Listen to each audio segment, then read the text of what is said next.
그래서 성령 강림 이후에 사도들의 기도는 사도들의 설교는 아주 간단한 설교였습니다. 너희들이 예수를 죽였다. 우리가 예수를 죽였다. 그런데 우리가 죽인 예수를 하나님께서 다시 살리셨다. 그리고 우리가 그 일의 증인이다. 이게 이제 초대교회 사도들의 설교였습니다. 우리가 언제 예수님을 죽였습니까? 예수님께서 내 죄 때문에 나를 위해서 죽으셨기 때문에 바로 나를 위해 나 때문에 내가 죽인 것이다. 이렇게 말하는 것이죠. 그렇지만 그분을 하나님께서 다시 살리셨고 우리가 그 일의 증인이 되었다. 이렇게 사도들이 설교를 한 것입니다. 부활의 증인은 많이 있습니다. 먼저 제자들이 먼저 부활의 증인이고요. 또 갈릴리로부터 예루살렘까지 따라온 여인들의 증인들이 있고요. 또 예수께서 부활 후에 40일 동안 지상에 계시는 동안 만났던 수많은 사람들이 또 부활의 증인이고요. 또 예수님께서 승천하실 때 그 자리에 있었던 500여 그 성도들, 그들이 또 부활의 증인입니다. 그리고 또 예수 그리스도를 다메섹 도상에서 마지막으로 부활을 한 주님을 만났던 사도 바울이 또 부활의 증인이고요. 그 다음에 또 한 무리의 부활의 증인이 있습니다.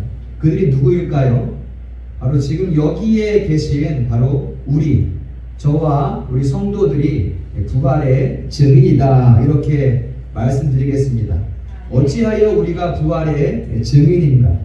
로마서 6장 5절 이하 11절 말씀에 보면 우리가 그리스도의 죽으심에 연합하고 또 우리가 그의 부활과 연합하였으니 만일 우리가 그리스도와 함께 죽었으면 그와 함께 살 줄을 믿노니 이제 너희는 하나님에 대하여 산자로 여길지어다. 이렇게 말씀을 하고 있습니다.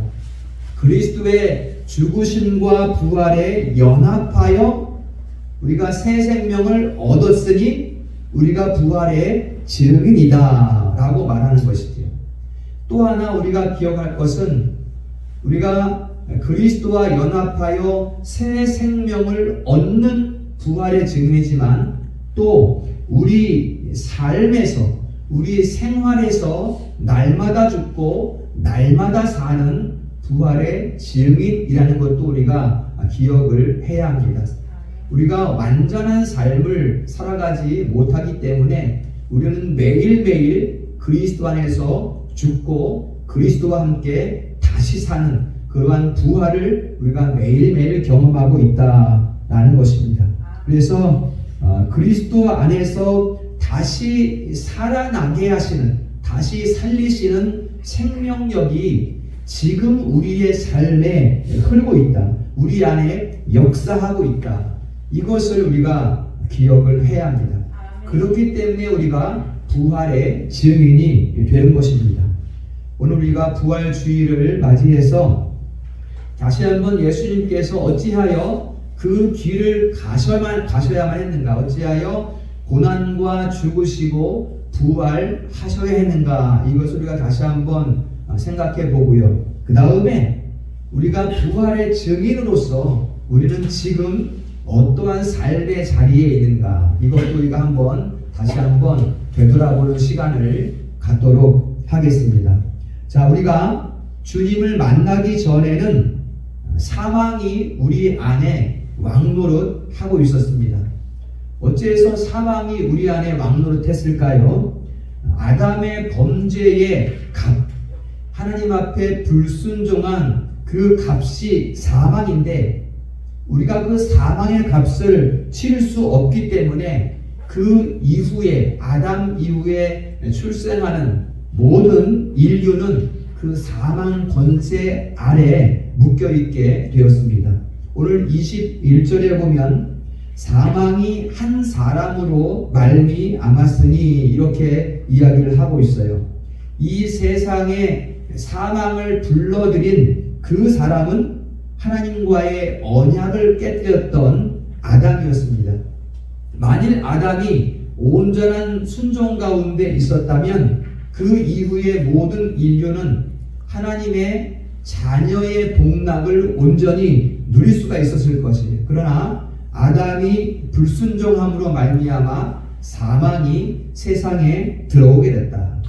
그런데 그 한 사람, 첫 아담 이후에 이제 둘째 아담 또 한 사람이 있으니 그 21절 후반에 보면 죽은 자의 부활도 사망이 한 사람으로 말미암은 것처럼 죽은 자의 부활도 한 사람으로 말미암는도다. 이렇게 21절 뒷부분에서 또 이야기를 하고 있어요. 그러니까는 아담으로 말미암은 그 죄와 사망의 세상 가운데에 이제 새 생명을 들여오신 예수 그리스도를 말하고 있습니다. 그래서 예수께서 사망 권세를 깨뜨리셨다라는 말씀의 의미가 여기에 있는 거예요.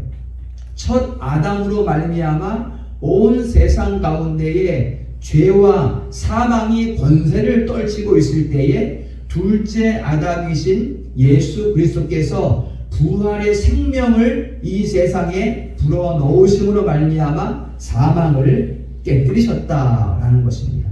바로 예수께서 부활의 첫 열매가 되심으로써 십자가의 죽음이 사망을 죽이는 대속의 죽음이었다는 것이 선포가 된 것이에요.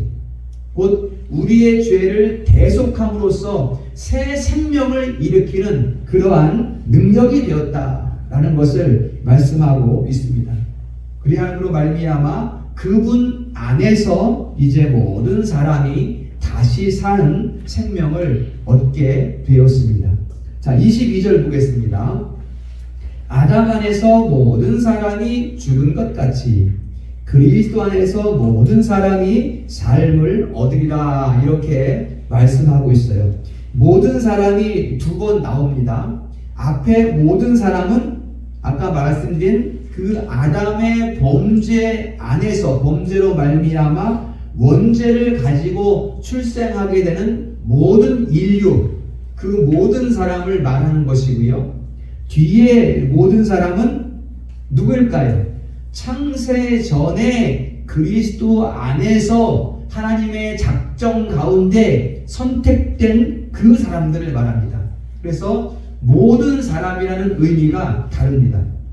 앞에 모든 사람은 아담 이후에 출생하는 모든 사람을 말하는 것이고, 뒤에 모든 사람은 새 생명을 얻게 되는 모든 사람은 이 세상이 있기 전에 이미 그리스도 안에서 선택된 하나님의 백성의 총수를 가리키고 있는 것입니다. 예수께서 역사상 때가 참에 이 땅에 오셔서 모든 사역을 이룬 것은 바로 그들을 위해서 이 일을 하신 거예요. 그 택하신 그들을 위해서 사망 권세를 깨뜨리시고 죽음에서 부활하셨으니 곧 예수 그리스도의 죽으심과 부활은 누구를 위한 것이냐? 바로 우리들을 위한 것이다. 믿으시기를 축원합니다. 예수님 자신을 우리를 위한 대속의 값으로 들이신 거예요. 자기 생명을 들이신 거예요. 예수께서 우리를 위하여 모든 물과 피를 쏟으셨어요. 그래서 자기를 부어드리는 전제로 들이셨고, 누구를 위해서? 우리를 위해서.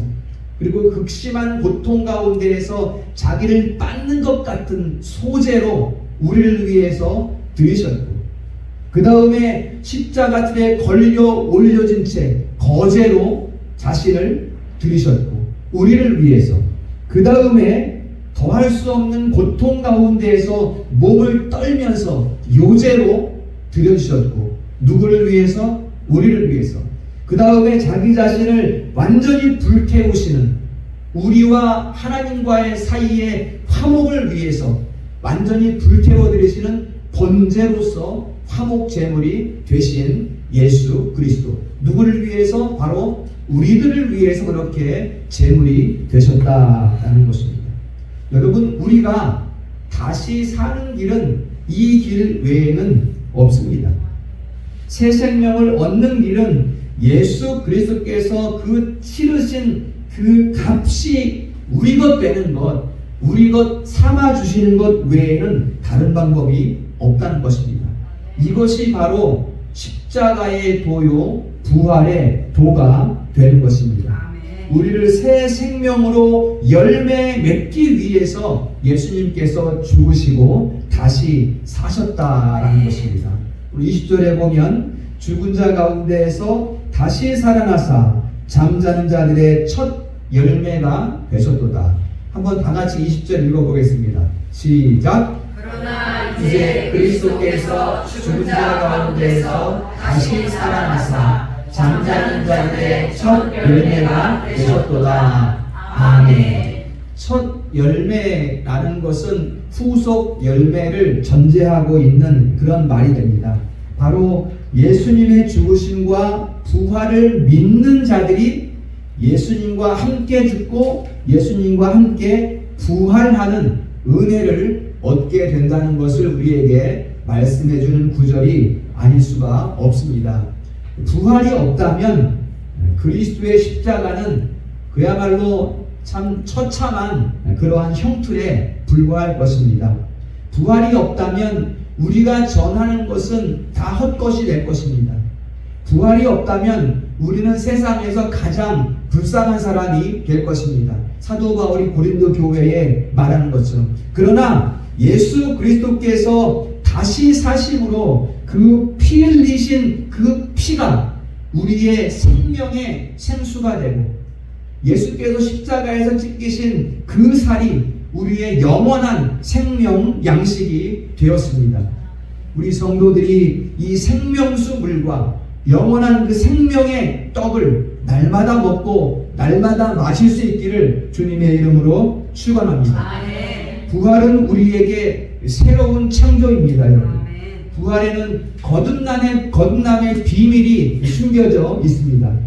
우리가 어디에 있든지 어느 곳에 가든지 무슨 일을 하든지 우리 가운데에는 그 부활의 권능, 그 부활의 도가 우리 삶에 흐르고 있다는 것을 기억하셔야 됩니다.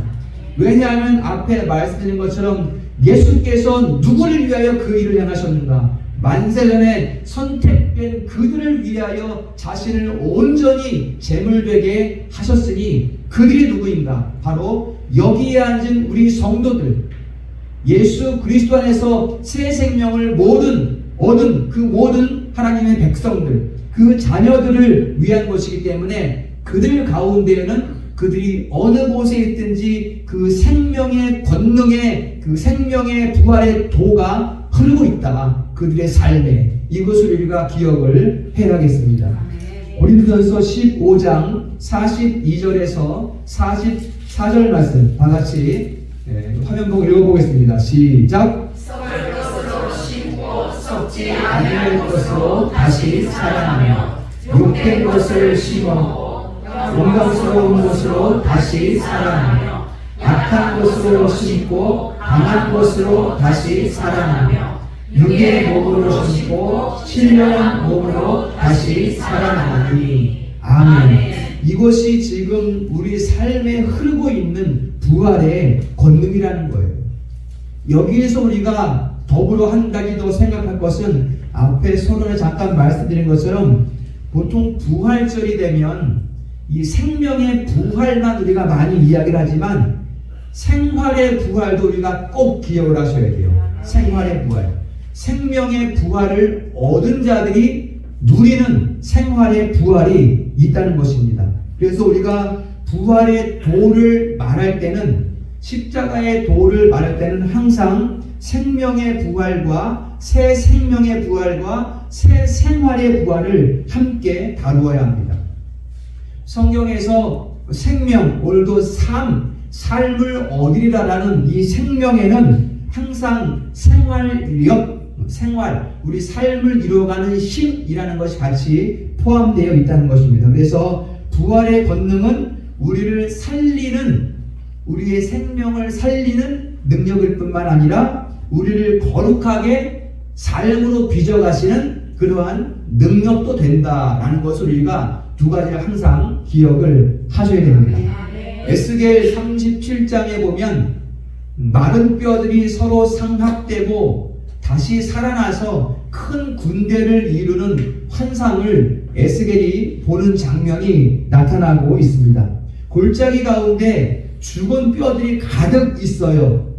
그런데 그 뼈들이 톡톡톡 일어나더니 서로 자기가 맞춰지더니 그 위에 힘줄이 생기고 그리고 가죽이 덮이더니 이제 큰 군대로 세워지는 이런 환상을 에스겔이 보게 됩니다. 여러분, 마른 뼈가 어떻게 살아날 수 있을까요? 죽어 있는 뼈가 어떻게 살아날 수 있을까요? 바로 부활의 권능이 닿는 곳마다 생명이 살아난다라는 것을 말씀하고 있는 것입니다. 이게 생명의 부활이고 그 다음에 그 생명으로 거듭난 그 뼈들을 그리스도의 군대가 되게 하시는 것, 이것이 생활의 부활이 되는 것입니다. 이 두 가지가 합해진 것이 이제 부활의 권능이라고 우리가 말하는 거예요. 다시 살리는 부활의 도, 그래서 예수 그리스도의 부활의 군대를 이루어가는 생활의 도, 이것이 이제 예수 그리스도의 정병을 이루어가는 이 시대의 역사되고 있는 부활의 권능이다라는 것입니다. 그래서 저는 우리 교회가 그리스도의 부활의 군대로 날마다 거듭날 수 있기를 축복합니다. 여러분, 우리는 부활을 누리는 삶을 이 세상의 기준으로 바라보면 안 돼요. 세상의 잣대로 바라보면 안 된다는 것입니다. 뭔가 우리가 원인을 제공하면 하나님께서 우리에게 은혜를 베푸시는 이런 인과관계의 방식으로 부활의 도를 우리가 세상에서 누리는 것처럼 생각해서는 안 된다는 것입니다. 부활의 권능이라는 것은 우리 여호와 하나님께서 그리스도 안에서 우리에게 새 생명을 부으셔서 우리를 일으키시고 그 다음에 우리 삶에 역사하셔서 우리를 그리스도의 정병이 되게 하시는 그 과정 가운데에 있는 것이지, 우리가 무엇을 열심히 해서 우리에게 주시는 것으로 감사하고 이런 왔다 갔다 하는 이런 관계가 아니라는 것입니다. 부활의 권능은 우리의 삶을 온전히 주장하셔서 하나님의 군대로 일으키시는 여호와의 손에 있다는 것을 믿으시기를 축원합니다. 그래서 우리가 부활의 은혜를 누리기 위해서는 먼저 나 자신, 우리 자신을 버리는 것부터 훈련을 받아야 합니다. 여러분, 우리의 시선이 어디를 바라봐야 할까요? 나를 부인하기 위해서는 우리의 시선이 어디를 향하고 있어야 할까요? 여러분, 우리는 이 땅에서 하나님의 백성으로, 하나님의 자녀로 살아가고 있지만 여전히 우리는 육신 가운데에 몸부림을 치고 있습니다. 이 몸부림마저 없다면 그것은 너무나 비참한 상황이 되는 것이지만 이 몸부림이 우리를 귀하게 이끌어 가시는 힘이 된다는 것 또한 기억을 해야 합니다. 우리가 하나님의 자녀이기 때문에 그 자녀로 살지 못하는 것에 대한 몸부림이 있고, 하나님의 자녀임에도 불구하고 우리 안에 있는 부정함 때문에 우리가 또 몸부림을 치고 있습니다. 좋은 일을 뭔가를 좀 해보고자 해도 우리가 연약함 때문에 그 일을 해내지 못하고 감당하지 못하는 이런 모습이 우리 가운데 많이 있다는 것입니다. 여전히 허물과 유혹이 내 속에 많으니 곧 어둠에 갇혀있는 것 같은 우리의 마음이 될 때가 많이 있습니다. 그때 우리는 어디를 바라봐야 되는가? 무엇을 바라봐야 되는가? 우리 성도들은 예수 그리스도 그 부활을 바라볼 수 있기를 축복합니다. 여러분, 그때 우리가 예수 그리스도를 바라볼 때 그 힘이 우리를 어둠에서 건져내시고 빛으로 나아가게 하시고 우리를 그리스도의 군대로 세우시는 큰 능력 된다는 것을 믿으시기를 축원합니다. 이것이 부활 신앙입니다. 부활 신앙이 없으면 그냥 약한 것은 그냥 약한 것에 머물러 있을 뿐이에요. 미련한 것은 그냥 미련한 것에 머물러 있을 뿐이에요. 부활 신앙이 없다면. 그러나 우리에게는 십자가의 도, 부활의 권능이 우리의 삶의 능력이 되고 있다는 것을 우리가 꼭 기억을 하셔야 됩니다. 부활의 권능이 있기 때문에 약한 것이 강하게 되고, 자, 고린도전서 1장 27절 28절 다 같이 읽어봅니다. 시작. 하나님께서 미련한 것을 택하사 지혜 있는 자들을 부끄럽게 하려 하시고 약한 것을 택하사 강한 것을 부끄럽게 하시며 없는 것을 택하사 있는 것들을 폐하려 하시나니. 아멘. 이러한 부활의 권능과 부활의 은혜가 우리 성도들의 가정과 직장과 또 우리 자녀들 위에 충만하기를 예수 그리스도의 이름으로 축복합니다. 아멘. 우리 예수님께서는 우리를 위하여 십자가에 못 박히셨고, 바로 이러한 우리의 삶을 위하여 십자가에 못 박히셨고 부활하셔서 지금 보좌 우편에 계셔서 우리를 위해 중보하시고 우리의 기도를 듣고 계십니다. 또한 그곳에서 만국을 다스리고 계십니다. 만유의 만유로서는 안위 계신 곳이 없으시지만 부활한 몸으로는 지금 보좌 우편에 앉아 계신 것입니다. 주님이 우리에게 다시 오실 때 우리도 주님과 같이 호련히 변화된 새 몸을 입게 됩니다. 그것을 소망하셔야 됩니다, 여러분. 이것이 바로 약한 것이 강함을 입고 수치스러운 것이 영광스럽게 되고 육에 속한 것이 영에 속한 것이 되고 썩을 것이 썩지 않을 것이 아니함을 입는 바로 그러한 모습이 되는 것입니다. 바로 예수 그리스도와 같이 신령한 몸을 입는 부활의 도. 이것을 우리에게 성경은 말씀해 주고 있습니다. 고린도 후서 13장 4절 말씀해 보면 읽어봅니다. 시작. 그리스도께서 약하심으로 십자가에 못 박히셨으나 하나님의 능력으로 살아계시니 우리도 그 안에서 약하나 하나님의 능력으로 그와 함께 살리라. 아멘. 오늘 우리 삶에 흐르는 부활의 권능을 우리 성도들이 잘 가슴에 담으시기를 소망합니다. 그리고 그 부활의 권능을 가지고 이 세상에 대하여 그 부활의 능력과 권능을 선포하는 증인의 삶으로 살아갈 수 있기를 주님의 이름으로 축원합니다. 말씀을 정리하겠습니다. 예수님은 죄가 없으십니다. 성령의 온전한 능력 가운데 잉태되시고 출생하셨기 때문에 죄 성도 없으시며 죄 향도 없으십니다. 아무 흠도 없고 티도 없이 이 땅에 오셨습니다. 그러나 죄가 되셨어요. 왜 죄가 되셨습니까? 우리의 죄를 다 짊어지셨기 때문에 죄가 없으신 분이 죄가 되신 것입니다. 그래서 우리의 죄의 값으로 자기의 생명을 온전히 내어 주셨습니다. 그리고 부활하셨습니다. 우리가 그 죽음과 부활의 연합한 자가 되었으니 그 부활의 권능이 우리 안에 역사하고 있습니다. 부활은 새 생명이고 어둠을 죽이는 빛이고 재창조입니다. 이 세상에는 죽었다가 다시 살아나는 것이 단 한 번도 없었습니다. 오직 예수 그리스도 외에는 부활한 사람이 아무도 없습니다. 나사로가 죽었다가 살아났지만 그것은 부활이 아니라 부활의 예표일 뿐입니다. 그러나 우리의 부활은 부활의 첫 열매이신 그리스도와 연합하여 그리스도께서 우리를 일으키시는 부활이다. 이것을 믿으셔야 합니다. 우리의 부활은 어둠을 깨뜨리는 주님의 빛이 우리 안에 거하시는 것이고 주님의 생명이 우리의 생명이 되는 것이 우리의 부활입니다. 그러므로 이제 우리 성도들 안에 내 안에 사는 것은 내가 아니요 그리스도께서 사는 것이라 갈라디아 2장 20절에서 말씀하고 있고 우리로 하여금 이제 생명 안에서 왕노릇하게 하는 것이 바로 부활의 권능, 부활의 도가 되는 것입니다.